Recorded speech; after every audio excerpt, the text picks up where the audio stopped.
السلام علیکم ناظرین، ویلکم ٹو ہم سب کے مہمان، اور میں ہوں آپ کی ہوسٹ نازیہ انصاری۔ اس سے پہلے کہ آج کے ہم ایک نامور مہمان جو ہم سب کے مہمان پہ موجود ہیں ان سے آپ کا تعارف کروائیں، I would again like to thank you for your lovely emails, your admirable feedback on our programs. Thank you very much. اسی طریقے سے ہمیں آگاہ کرتے رہیں. It's always lovely to receive your emails, اور آپ کی آراء جب ملتی ہے تو بہت خوشی ہوتی ہے، بہت اچھا لگتا ہے. تو آج ہم سب کے مہمان پہ جو موجود ہیں، he is a legendary singer, he is a semi classical singer جس کے نام سے آپ یقیناً واقف ہوں گے، کسی بھی تعارف کے محتاج نہیں ہیں. تو آئیے ویلکم کرتے ہیں. ہمارے ساتھ موجود ہیں آج عدیل برقی صاحب. So welcome to the show عدیل صاحب. Thank you so much for coming and joining us. کیسے ہیں آپ؟ Thank you very so much to you as well because جب ندیم صاحب نے مجھے بتایا کہ آپ میرا انٹرویو کرنے والے ہیں تو مجھے کہیں جانا تھا، لیکن وہ میں نے تھوڑی سی فوٹیج دیکھی تو میں نے کہا نہیں یہ انٹرویو آپ کو دینا چاہیے بیکاز آپ بڑی اچھی طرح سے اور بڑی ڈفرینٹ وے میں اسے کنڈکٹ کرتے ہیں. سو مجھے لگا کہ مجھے اس چیز پہ آپ کے سامنے. بہت شکریہ جی، اٹس این آنر کہ آپ اتنے لیجنڈری سنگر پاکستان کے اور آپ ہمارے شو کی تعریف کر رہے ہیں. We are honoured. تو بتائیے گا عدیل صاحب کہ باقی تو سارے سوال پیٹنٹ سے ہوتے ہیں، مجھے بتائیں what is your passion in life? Singing کے علاوہ what is your passion? Singing کے علاوہ جتنا بھی ٹائم ملتا ہے اس میں کچھ نہ کچھ کرنے پہ یقین رکھتا ہوں، کیونکہ آل دا ٹائم یو کانٹ سنگ. سو میوزک میں یقیناً بہت زیادہ محنت کرتا ہوں، بہت ٹائم دیتا ہوں، بیکاز میوزک نے مجھے سب کچھ دیا. لیکن اس کے علاوہ میری پی ایچ ڈی ہے، اس پر میں ریسرچ ورک کر رہا ہوں. دین کوکنگ بھی میرا ایک پیشن ہے، بلکہ بہت سارے لوگوں نے میرا عدیل's کچن دیکھے بھی ہوں گے ڈفرینٹ چینلز پر. تو جب میرا دل چاہتا ہے تو کوکنگ بھی میں کوکنگ بھی کرتا کر ہے. تو لیتا ہوں. کوکنگ میں کیا آپ کی کیا اسپیشلٹی کیا ہے؟ بہت ساری چیزیں، اچھا، بہت ساری چیزیں شوق سے بنا لیتا ہوں، بلکہ ابھی دل چاہتا ہے نئے نئے تجربے کرنے پر، اور پھر ان ڈشز کے نام سوچتا رہتا ہوں کہ کیا رکھنا چاہیے. اچھا. تو کریٹیوٹی ہے نا، جیسے کہ میوزیشین ہیں آپ اور سانگ رائٹنگ بھی کرتے ہیں، تو یہ بھی ایک کریٹیوٹی ہی ہو گئی. That's wonderful. اچھا، تو مطلب آپ ریلیکسنگ آپ کو لگتا ہے کہ اگر سنگ نہیں کر رہے، گانا نہیں گا رہے، تو آپ کوکنگ کر رہے ہوتے ہیں. کوکنگ بھی، اور دین پھر جیسے اپنے کپڑے میں ڈیزائن خود کرتا. ویسے تو بہت شکریہ، thank you very much to my all friends, اور تمام وہ ڈیزائنرز جن لوگوں نے میرے ساتھ کام کیا اور جو میرے ساتھ کام کر رہے ہیں. نیلوفر شاہد ہیں، بہت سارے نام ہیں، میں کس کا نام لوں گا، سب نے. لیکن میں خود بھی اپنے کپڑے ڈیزائن کرتا رہا. پھر بہت سارے لوگوں نے یہ کہا کہ آپ ہمارے لیے بھی کام کریں. تو اس وقت اتنا ٹائم نہیں نکلتا تھا کہ میں اپنے علاوہ کسی کے کپڑے ڈیزائن کروں. بٹ یہ تھا کہ گھر میں جب ماسٹر صاحب تھے درزی، تو وہ کچھ نہ کچھ سیتے ہی رہتے تھے. تو پھر میں نے اپنے قریبی دوستوں میں سے یہ بھی کام شروع کیا. سو ابھی میں برائڈل میں اور پارٹی ویئرنگ میں، ان میں. ونڈرفل. کتنا ڈائیورس آپ کا ہے کہ آپ ڈیزائننگ میں بھی ہیں، کوکنگ میں بھی ہیں. وہ بھی آئی تھنک کریٹیو کوکنگ ہے، ڈیزائننگ بھی بہت کریٹیو ایک آرٹ ہے، اور سنگنگ تو خیر ہے ہی. نہیں، یہ آپ کا ہر بندہ کر سکتا ہے. ایک آپ کے پاس دن میں 12 گھنٹے ہوتے ہیں، تو اس 12 گھنٹے میں آپ ایک چیز ہی تو نا، بجائے کہ آپ گاسپ میں پڑ جائیں یا آپ کسی اور چیز میں انڈلج ہو جائیں، تو اچھا ہے ایسی ہیلدی ایکٹیویٹیز کو آپ اڈاپٹ بالکل، کریں. بے شک. تو فیملی آپ کو کس چیز میں سپورٹ کرتی ہے زیادہ، آپ کے کس شوق میں؟ فیملی نے سپورٹ تو اپنی محبتوں سے ہی کرتی ہے، ورنہ انجوائے ہی کرتی ہے میری کوکنگ کو بھی، میری ڈیزائننگ کو بھی. اور اس کی مد میں جو بھی تھوڑے بہت پیسے کماتا ہوں اسے بھی فیملی انجوائے کرتی ہے نا بہار. یہ تو ہے. تو اتنے سب آپ کی مصروفیات ہیں, اس کے ساتھ آپ عدیل صاحب پی ایچ ڈی بھی کر رہے ہیں, آپ کہہ رہے ہیں کہ you are in the 3rd year, تو وہ اس کے لیے ریسرچ ورک کے لیے آپ کو ٹائم ملتا ہے؟ ہاں جی ملتا ہے, مل ملتا ہے, جاتا ہے. وہ بھی اور آپ پھر کا یہ نا, پیشن. ہاں غالب, پیشن, کیونکہ مرزا غالب ہے, مرزا غالب ٹاپک, اور مرزا غالب میں مجھے بہت زیادہ انسیت ویسے بھی ہے, تو مزہ آتا ہے مجھے. اور پھر یہ اچھا لگتا ہے کہ کس دور میں انہوں نے یہ خطوط لکھا اور کس دور میں انہوں نے یہ شاعری کی, اور اس میں مماثلت کیا آ رہی ہے. دین پھر نئے شعراء کے حوالے سے بھی اب آپ مجھے کہیں گے کہ master of all is master of none. ابھی نہیں ایسی بات میری بالکل بک نہیں. آئی ہے گستاخ نگاہی کا گلہ. اچھا افتخار اچھا, Arif you are writer as well. Iftikhar Arif صاحب نے اس کی انوگریشن کی ہے, اچھا, اینڈ امجد اسلام امجد صاحب نے بہت اچھا لکھا, تھینک یو ویری مچ. ظفر اقبال صاحب نے بہت اچھا لکھا, عطاء الحق قاسمی صاحب نے بہت اچھا لکھا, وسیع شاہ آپ کا بہت شکریہ, اور جانگ نوائیوک سب نے بہت ڈبل پیج میگزین میں تبصرے دیے ہیں. تو بک بھی میری آئی ہے گستاخ نگاہی کا گلہ, اینڈ یہ کارواں جناب رواں دواں ہے. بس اس میں ایک چیز میں آپ کو بتاؤں گی ہے کہ اس میں بہت دیر تک میں نے یہ سوچ کے نہیں کچھ کیا تھا کہ مجھے ایک سنگر ہی رہنا چاہیے, لیکن پھر میرے اندر کے جو ایک بے چین روح تھی اسے سیٹسفیکشن چاہیے تھی. اور ابھی اسٹیج پہ میری نہ کسی شیف سے, نہ کسی کوکنگ انسٹرکٹر سے, نہ کسی فیشن ڈیزائنر سے, نہ کسی شاعر سے, نہ کسی سے نہ کوئی آڈا, نہ کوئی شریکہ, نہ کوئی جیلس, نہ کوئی جلن, نہ کوئی آگے بڑھنے میں کوئی رقابت بازی, نہ پیچھے رہ جانے میں کوئی گلہ. میں مطلب پہنچا ہوں وہاں نہیں دور جہاں بھگوان بھی میری آنکھوں والی بات ہے. میں اپنی زندگی کو اپنے لیے انجوائے کر رہا ہوں, اور مجھے اچھا لگتا ہے کہ میری انجوائمنٹ کے بعد جب اگر کچھ لوگ اور بھی محظوظ ہوتے ہیں. تو یہ سب کچھ آپ ایکسپلور کر رہے ہیں, تو مطلب پہلی دفعہ میں یہ سن رہی ہوں, ورنہ لوگ کہتے ہیں نا کہ 24 گھنٹے کے بجائے اس سے بڑھ جاتا ہے ٹائم, تب ہمیں اور کچھ کرنے کا موقع ملتا ہے, لیکن آپ کہہ رہے ہیں کہ آپ اتنا ٹائم ہوتا ہے اور اس کو اس اچھا سارے نہیں, میں کاموں اپنے میں آپ. ذہن پہ سوار نہیں نہ کرتا. اگر میں کوئی چیز سوار کروں پھر نہیں میں کر سکتا. مطلب میں آپ کو بتاتا ہوں کیا ہوتا ہے. سپوز مجھے شو کرنا ہے اور شو کی پریکٹس کی ہے, بڑا شو ہے, اب کرتے کرتے وہ شو ہو گیا ختم. ہم امریکہ میں ہیں یا انگلینڈ میں ہیں یا ناروے میں ہیں یا یو اے واٹ ایور کہیں پاکستان میں, شو ختم ہو گیا, سب لوگوں کو ان کی پیمنٹ دے دی, میں نے اپنے لیے کہا. ابھی جو وہ بالکل ریلیکسنگ ٹائم ہوتا ہے نا کہ اب میوزک نہیں, میں نے 2-4 دن سوچنا اگر اوپر نیچے شو نہیں ہے تو اس وقت پھر ذہن کا میرا دل چاہتا ہے توجہ بٹاؤں تو کیا کروں, چلو کچھ بناتے ہیں, چلو کچھ لکھتے ہیں, چلو ماسٹر صاحب کو بلاؤ کوئی ڈیزائن کریں. تو یہ فراغت کے ٹائم میں اپنے آپ کو فریش کرنے کے لیے یہ چیزیں میں نے شروع کی تھیں, لیکن وہ چیزیں بھی تعداد میں اتنی بڑی کہ ان شیپ اپ ہو گئیں. Good, great. آئی تھنک آپ you one of the lucky ones کہ جنہوں نے جو کچھ کیا اور جس میں بھی قدم رکھا تو اللہ تعالیٰ نے اب اس میں دیکھیں برکت دی. امریکہ میں جیسے میں جاتا ہوں, ویگس میں ماشاءاللہ وہاں کی انڈین اینڈ پاکستانی کمیونٹی یہ کہتی ہے کہ جتنے زیادہ میرے شو اس اسٹپ پر ہوئے ہیں, مناج میں, سیزر پیلس میں, کاسموپولیٹن میں, آریا, وہ ساری اسٹپ میں بہت زیادہ شوز میرے لاس ویگس میں. اب شو تو ویکینڈ پر ہوتے ہیں, اور اگر میں وہاں پر ٹھہرا ہوا ہوں تو میں سارا دن اب کیا کروں گا, کتنی سوئمنگ کروں گا, کتنا جم کروں گا, کتنا نائٹ لائف کو ڈانس کر کے انجوائے کر لوں گا. تو کمرے میں بیٹھ کے جو فراغت سکون ملتا ہے تو اس میں یہ کریٹیوٹی پھر چلتی ہے. اچھا صحیح, یہ آپ کا سیکرٹ ہے. ہاں ٹھیک ٹھیک. تو یہ جو آپ نے سنگنگ, سب سے پہلا تو آئی تھنک آپ کا پیشن سنگنگ تھا کہ جب آپ you wanted to be a singer, اور آپ لیجنڈری سنگر ہماری میڈم نور جہان کے آپ شاگرد رہے. شکر ہے. ہاں جی بالکل, تو یہ بھی ایک بہت ہی یہ بھی بڑا اعلیٰ اعزاز رتبے کی رہا. بات. اس کے علاوہ نصرت فتح علی خان صاحب بھی گھر تشریف لائے 2 سے 3 دفعہ.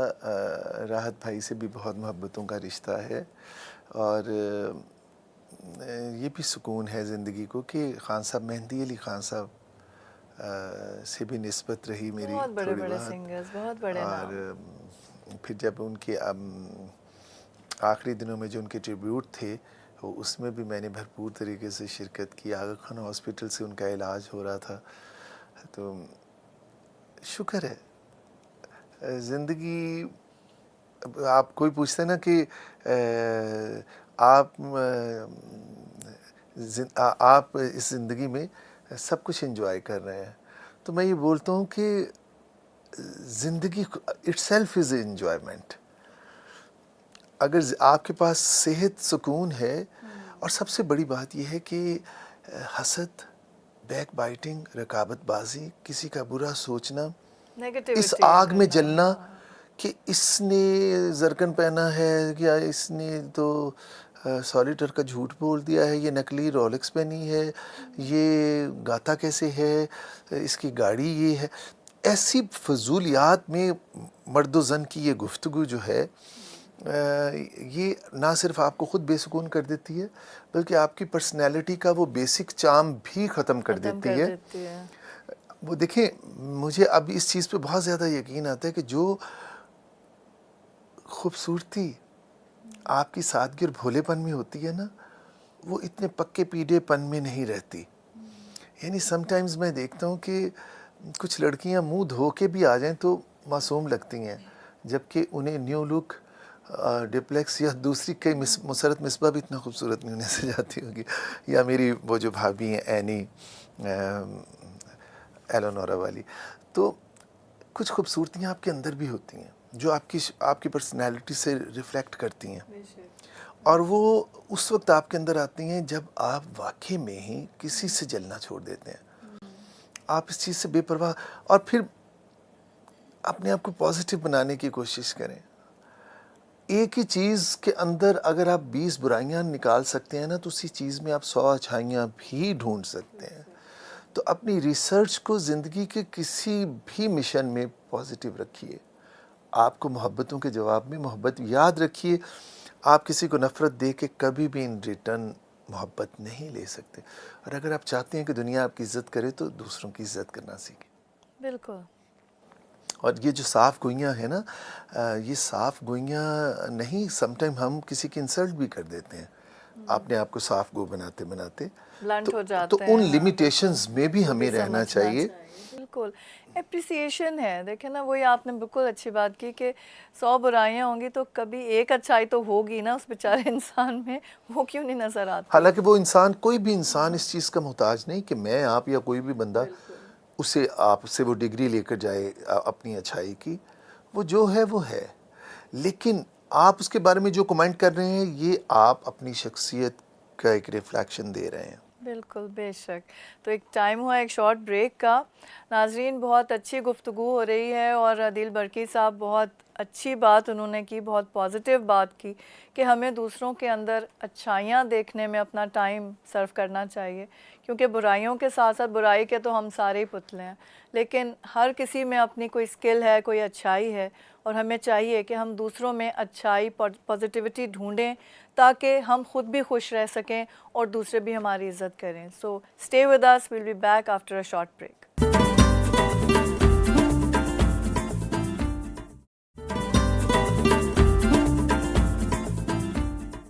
ویلکم بیک ناظرین آفٹر دا بریک, اور اپنی باتوں کا سلسلہ وہیں سے جاری رکھتے ہیں جہاں منقطع ہوا تھا.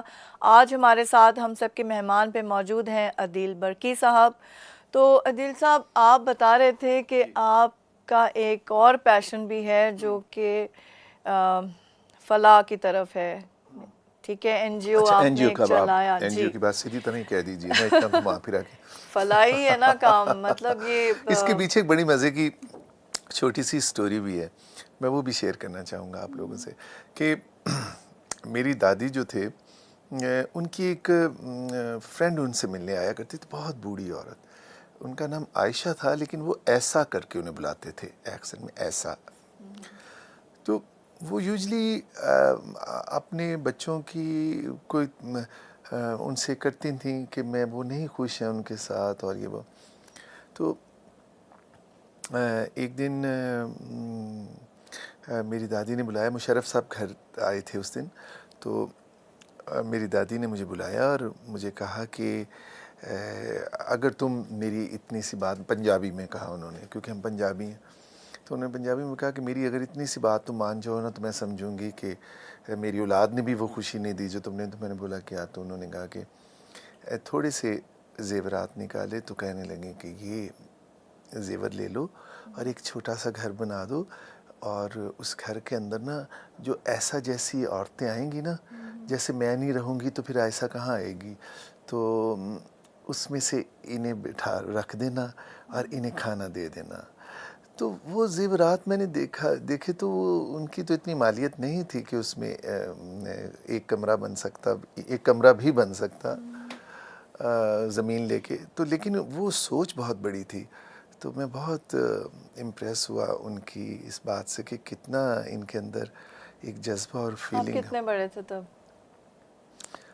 میں بڑا ہی تھا. اچھا بڑا ہی تھا میں. کافی مطلب یہ بہت زیادہ پرانی بات نہیں ہے, یہ میرے خیال ہے 2004 کی یا 5 کی بات ہے. تو بس پھر کچھ ایسا موقع بنا, جنرل مقبول گورنر تھے اس وقت, اور ایک دفعہ وہ بیدیاں سے گزر رہے تھے تو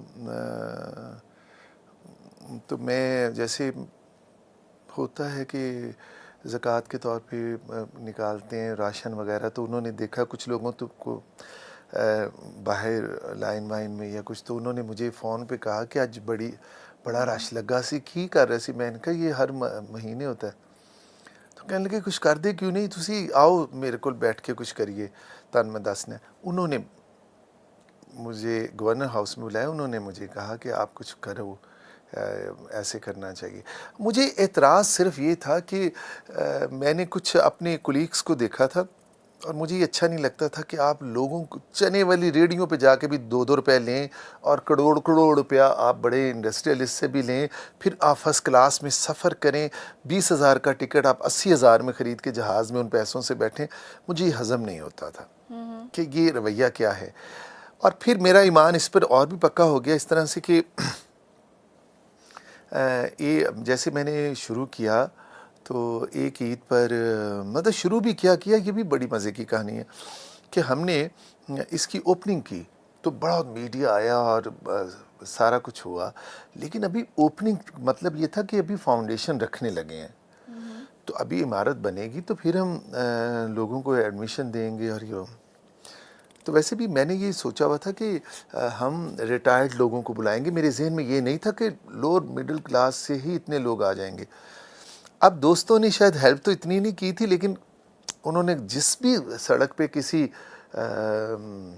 بندے کو, معذور کو, بے آسرا کو دیکھا, گاڑی میں بٹھا کے وہ میرے گھر کے گیٹ پر اتار گئے. اب گھر کے باہر جو گرین بیلٹ ہوتی ہے اس کے اوپر 7-8 لوگ بیٹھے, اور گھر سے مجھے کال آ رہی ہے کہ یہ باہر لوگ بیٹھے ہوئے ہیں. تو میں نے کہا آپ سوسائٹی فون کریں, ڈیفینس سوسائٹی والے آ کے نہیں اٹھا دیں گے. تو ویسے میں آیا تو لوگ اتنے سارے, ڈھیر سارے, لیکن اندر سے میری مدر نے انہیں کھانا وانا تو دیا, بھجوایا تھا, لیکن مجھے اچھا نہیں لگا. میں نے کس نے انہیں بھیجا؟ میں نے ان سے پوچھا کہ وہاں بھی تو ہم نے شروع بھی نہیں کیا. تو آپ ان کا جی فلاں کے ایک بیگم صاحبہ تھی گاڑی پہ, انہوں نے ہمیں آج کسی نے. تو میں اندر آیا تو پھر میری دادی نے یہ کہا, انہوں نے وہ کہنے لگیں کہ انہیں اٹھوا کے کہاں بھیج دو گے؟ میں نے کہا جہاں بھی یہ جائیں گے میں نہیں یہاں. کہنے لگیں یہ انہیں تو اللہ نے تیرے پاس بھیجا. تو جب اللہ نے تجھے بھیجا تو انہیں مایوس کر کے بھیج دے گا. تو میں نے کہا کہاں رکھوں, میں اندر لے آؤں؟ کہنے لگی اندر نہیں, جہاں تو نے شروع کیا ہے وہاں پر ترپال کی چھتیں لگا دے, آج گئے ہیں بے آسرا تیرے وہاں پر. عجیب سی ایک ذمہ داری اور احساس اس بات سے میرے اندر ہوا کہ آج گئے ہیں میرے پاس. نہیں دادی آپ کی صحیح کہہ رہی تھی بالکل. پھر میں نے بھٹا چوک سے 4 پائیاں منگوائیں نائلون کی اور ایسے جو ضروری چیزیں ہیں, پھر انہیں لے کر اس دن تو ہم نے اپنے گراج اور وہاں پہ رکھا, پھر میں انہیں شفٹ کیا. دین پھر میرا ایمان پکا ہو گیا کہ اللہ تعالیٰ نے ایسے فرشتے ساتھ لگائے کہ مجھے پتہ نہیں چلا کہ یہ سفر کیسے ہوا. اچھا میں نے ڈیسائیڈ کیا تھا کہ کسی سے ہم نے نہیں لینا, اگر اللہ نے مجھ سے نیک کام کروانا ہے تو پھر ان کے حصے کا مجھے دیں, بہت بڑا نہیں, چاہے 2 بندوں کا دے دیں, میں کفالت جن کی کر سکوں, مجھے نہیں چندہ مانگنا. تو ایک عید پہ کچھ دوستوں نے کہا کہ کم از کم اسے بڑی عمارت کو کچھ بڑا تو کر دو, پکا ہو جائے. تو ہم